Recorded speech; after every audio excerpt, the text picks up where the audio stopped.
Computer Science 408, Section 11.1.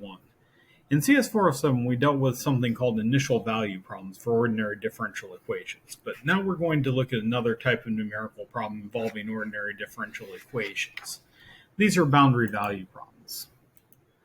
So a boundary value problem is exemplified by a second-order ordinary differential equation whose solution function is prescribed at the endpoints of the interval of interest. So here we have x double prime is equal to minus x, and x is a function rather than a variable. So that would be x double prime of t is equal to minus x of t.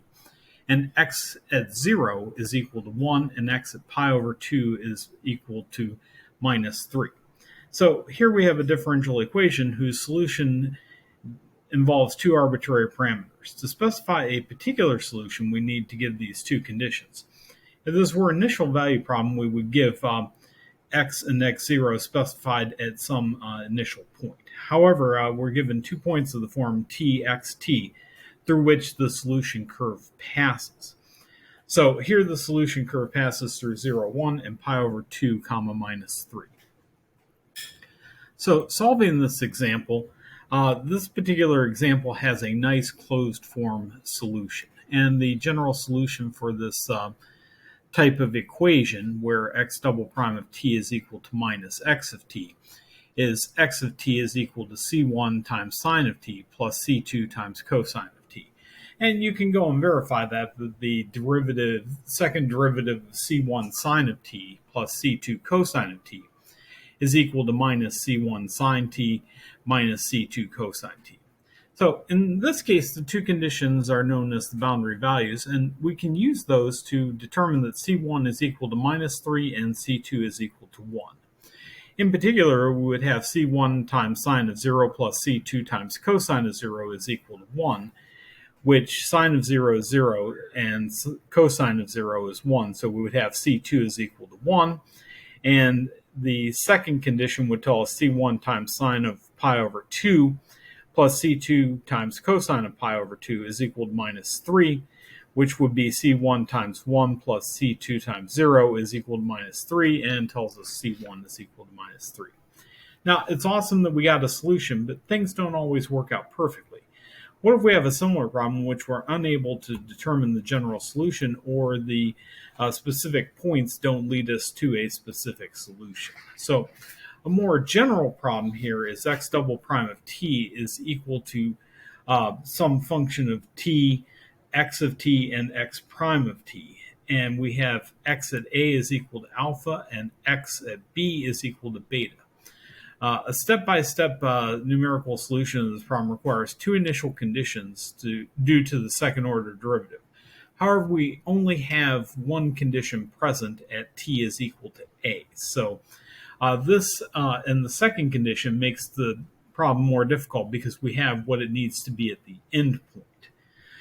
And in the following presentation, we'll look at some different techniques for solving these boundary value problems. If you're interested in the more theoretical side of things, for example, existence and uniqueness theorems for two-point boundary value problems, the authors recommend Keller's 1976 work on the subject, and you can find that in the reference section. So one way to solve these is the shooting method. And basically, in solving the boundary value problem, we guess x prime at a.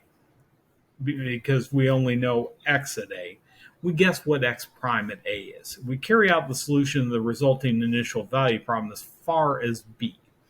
So we expand it out. And then we hope the computed solution agrees with x of b is equal to beta.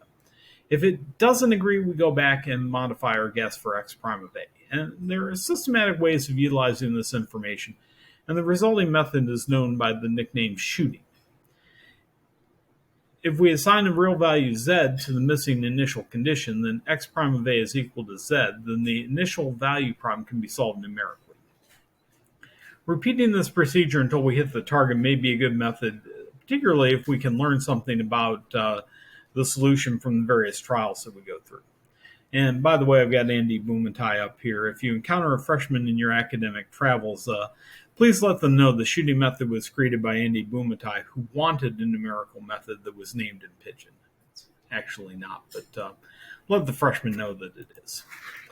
So let's use our initial guess with this shooting method. So the value of x at b is now a function of z, which we denote by phi of z. In other words, for each choice of z, we obtain a new value x of b, and phi is the name of the function with this behavior. Now, we don't know very much about phi of z, but we can compute it even if it's obtained only after solving the initial value problem using one of the different techniques. It should be emphasized that the shooting method combines any algorithm for initial value problem with any algorithm for finding the zero of a function. Now, in regard to this last point, if you took 4 of 7, you saw several different methods for solving initial value problems, including Taylor series, Runge-Kutta methods of order 2 and 4, adaptive Runge-Kutta, Adams-Bashforth-Molden methods, etc. We also saw different ways of finding a zero for a function, including the bisection method, Newton's method, the secant method, and the false position method. The choice of the two algorithms should reflect the nature of the problem that you're trying to solve. For example, we wouldn't choose a Taylor series if we didn't want to do a lot of chain rule, and we might avoid Newton's method if we don't have a nice closed form for the derivative. So, looking at the shooting method, this is an illustration of it taken from the textbook, and the basic idea is illustrated here in this figure. The solution curves are shown as well as two paths using the two initial slopes.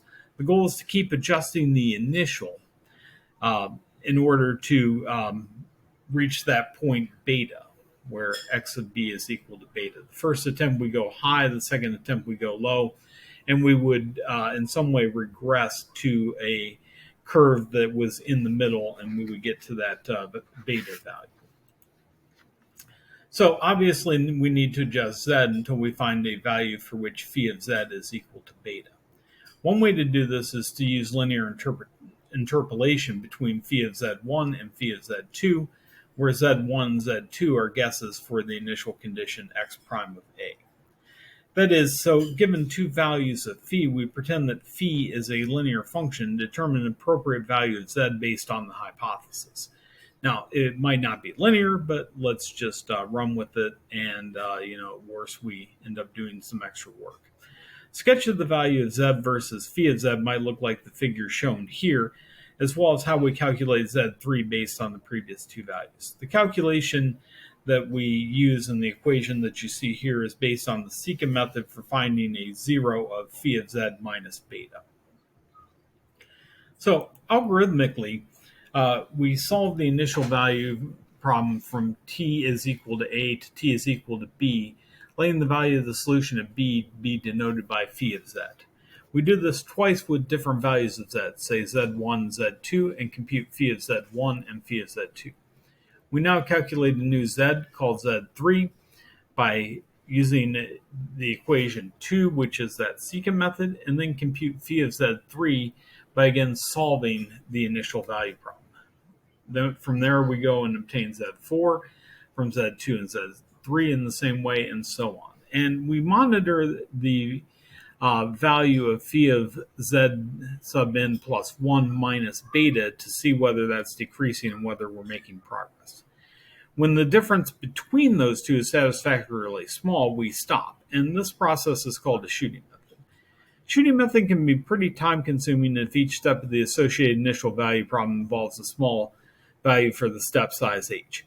Consequently, we use a relatively large value of h until phi of zn plus 1 minus beta, the absolute value of that, is sufficiently small, and reduce h to obtain the required accuracy. There are some modifications and refinements that you can make. For instance, when phi of z sub n plus 1 is near beta, we can use higher order interpolation formula to estimate successive values of z sub I. In the text, the author shows an example of how to take advantage of the 4 previous values of z sub I via an interpolating polynomial. So here's an example. What is the function phi for this 2-point boundary value problem? So the general solution to this one, here x double prime of t is equal to x, and the general solution for that is x of t is equal to c1 times e to the t plus c2 times e to the minus t. And if you differentiate that twice, you end up with the same function, which is pretty interesting. That's how we have that as the general solution. Now, the solution to the initial value problem ends up being x of t is equal to 1/2 times 1 plus z times e raised to the t plus 1/2 times 1 minus z times e to the minus t. And therefore, phi of z is equal to x of 1, which is 1/2 times 1 plus z times e plus 1/2 times 1 minus z times e to the minus 1. Now, next time we'll look at a completely different approach for solving the two-point boundary value problem. This one will be based on a direct discretization of a differential equation. Thanks so much for watching.